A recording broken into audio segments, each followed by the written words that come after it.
पार करो ना, रेखा पार करो ना। डॉक्टर और पुलिस का लोग सपोर्ट करो ना। अपने घर की लक्ष्मण रेखा तुम पार करो ना। घर की लक्ष्मण रेखा तुम पार करो ना।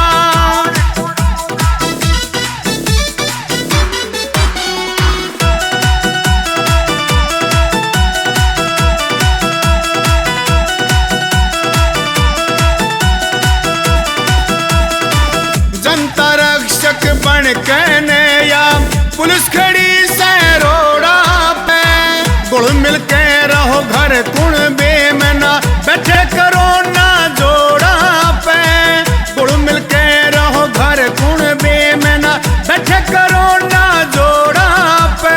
21 दिन तक घर आया का मन से मोहना। अपने घर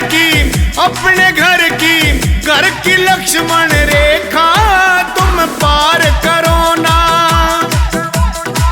घर की लक्ष्मण रेखा तुम पार करो ना।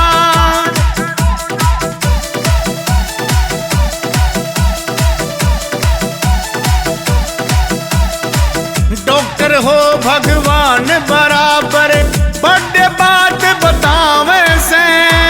अपनी जान हथेली पे धर के थारी जान बचावे से।